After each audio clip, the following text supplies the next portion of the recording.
Cardinal John has ran of the week this week. I wonder what he's going to do about this. Last week was really good. And I ran the week. I ran the week. That's really good. How about them Cowboys? Excuse me for a second. Sure. Cowboys. It's going to be a great week for football. Dave, I need to talk to you for a second. Well, what is it, Brother Marty? It's really difficult. This is really tough. You've been traded to another church. What? This church that you're going to, it doesn't have any Cowboy fans. But I've been coming here for years. I don't want to be traded. I'm sorry. Well, what was I traded for? Well, we got 10 cases of beer, a satellite dish, and a season-long subscription to NFL Ticket. Damn it.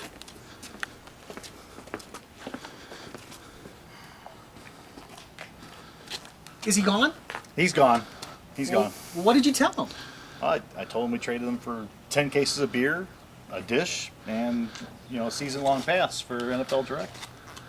We didn't get 10 cases of beer. I know, but he's a Cowboys fan. He's got fragile egos. I wanted to, kind of boost his spirits a little bit. Cowboys fans are so stupid.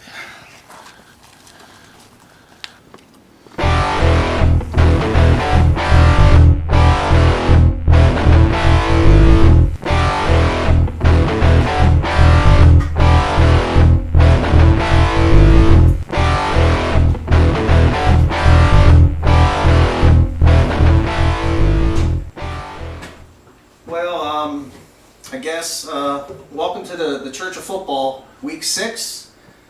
It is upon us, and where the hell is Cardinal John?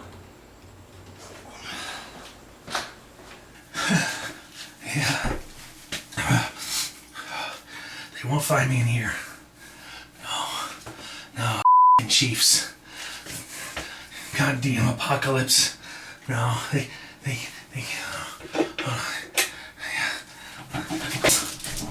Hey, who locked this door? Hello? Is someone in there? Dave's not here. Dave? Who the hell is... Cardinal John, is that you? Land Shark. Cardinal, what are you doing? This week's service is about to start. We were looking for you. Yeah, I bet you were. Who are you? You famine? Pestilence? Hold on. Brother Marty! Oh, I see. Calling in reinforcements, huh?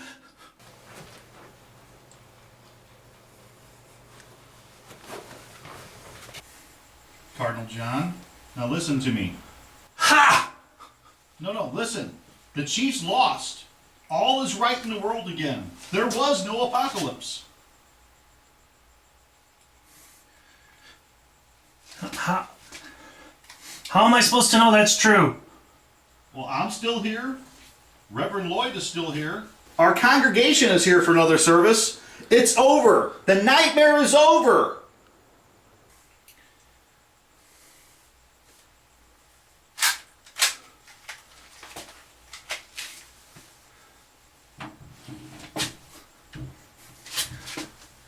It's over? 19-9! Peyton Manning saved the world!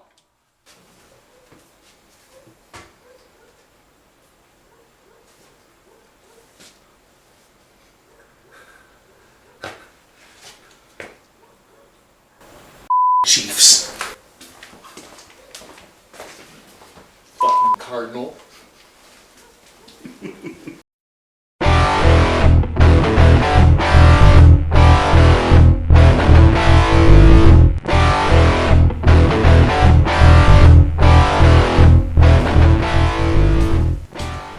Welcome, my friends, to the Church of Football, Week 6. We welcome you this week in the name of Leaf, Couch, and Russell. Just making sure you're all paying attention. We begin this week, as we begin each week, with our traditional toast. O Commissioner, who art in New York, give us this day our our weekly games. Lead me not to the temptations of sitcoms and reality TV shows, but deliver me to the game of the week. So now we come to our first reading of the week, this week presented by Reverend Lloyd, who will be reading from The Holy Book at Caesar's! Thank you, Cardinal John. Last week, let's take a review of Marty's picks. Just in a summary, Brother Marty got 3 out of his 5 picks correct. Good job, brother. This week, I'm going to give you 4 games, 5 picks. That's right, 4 games, 5 picks. Why do you say? Well, you'll just have to finish the episode to find out. First game, Kansas City travels to Houston to take on the Texans. Texans are favored by 4.5 points. Take the 4.5 points because Casey will cover this game because the Texans were who we thought they were. They're just not that good. Overrated. Next game, Baltimore travels to New England. Patriots favored by 2.5 points. I'll take those 2.5 points and take Baltimore. It's going to be a close game, and I think Baltimore might actually win this game in New England. The Indianapolis Colts traveling into D.C. to take on the Redskins. Indianapolis is favored by 3. Don't think they're that good. I'm going to take the Redskins and take those 3 points. Redskins will at least cover in this game. My 4th game, Cleveland is hosting or travels to Pittsburgh to face the Steelers. I'm going to do 2 things here. The first thing I'm going to do is take the under. Total points is 39.5. Don't think there's going to be that much scoring in this game, so take the under on that. And then for my lock of the week, Pittsburgh favored by 12 points. Take the 12 points. The Steelers are going to win this game. And you might ask, what if my lock is not correct? Well, the past 2 weeks, Cardinal John and Brother Marty have been trying to kick me in the nuts. You know, and I just don't like that. So I'm going to get them both back if this lock is not a lock and gets unlocked. The Steelers do not cover this game by 12 points. Cardinal John is going to lick Brother Marty on the top of his head. Square on the top of his head for all to see. Thank you. Kick him in the nuts! Thank you, Reverend Lloyd. And now for our second reading of the week, here's Cardinal John.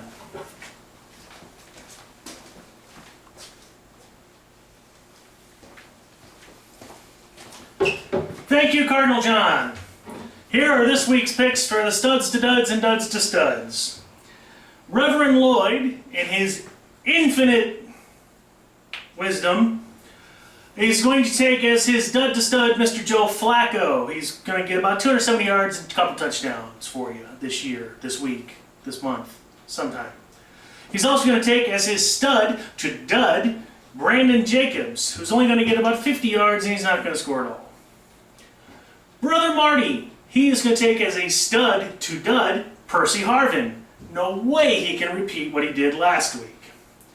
And for his dud to stud, Brother Marty is going to take Santonio Holmes, who he figures since he's got a second week in practice with the Jets is actually going to come out and actually do something this week, which he didn't do last week. Now, for myself, my dud to stud is going to be Thomas Jones. Horrible week last week. I'm looking at about 120 total yards and 2 touchdowns for Mr. Jones this week. And my stud to dud, Malcolm Floyd. 203 yards receiving last week. He ain't even come close. Floyd, like all Chargers, has now used up his one good game of the year, and he's likely not to be heard from again. We kicked your ass in week 3. Yeah, that was in week 4, not week 3, and you followed it up by losing to the Raiders. Smack talk is not allowed by fans of teams who lose to the Raiders. That wraps up this week's Studs to Duds. Thank you.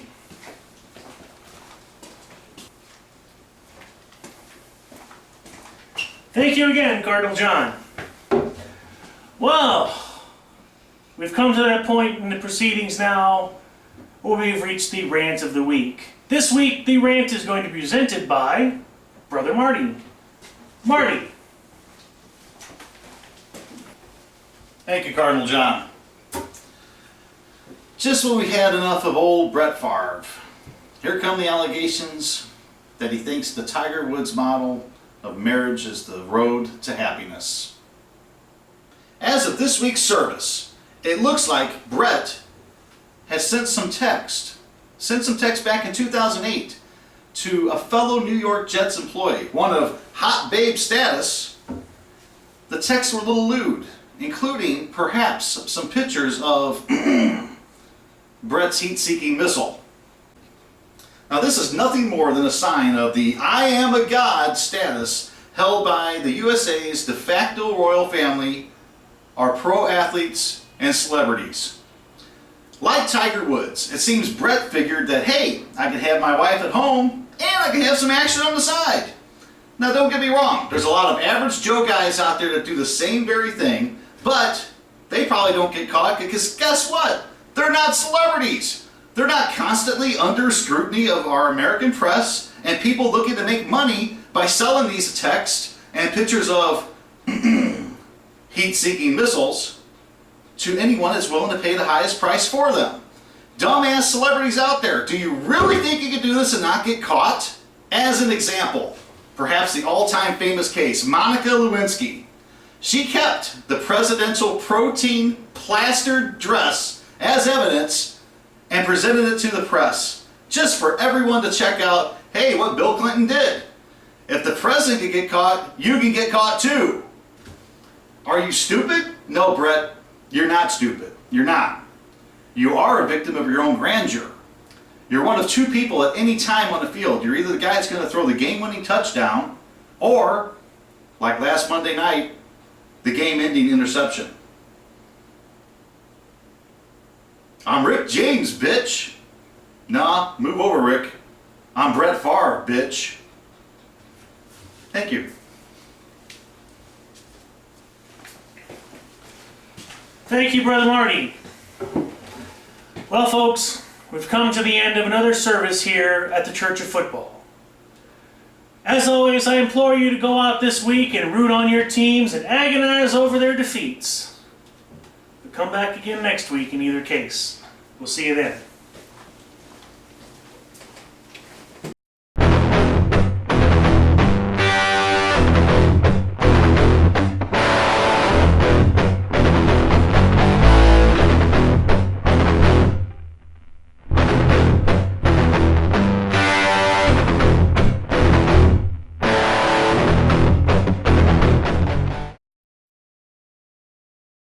Well, folks, we've come to the end of another sermon. I almost said episode, then I said sermon. I meant to say service. Let's try that again. Outtake! You dumbass.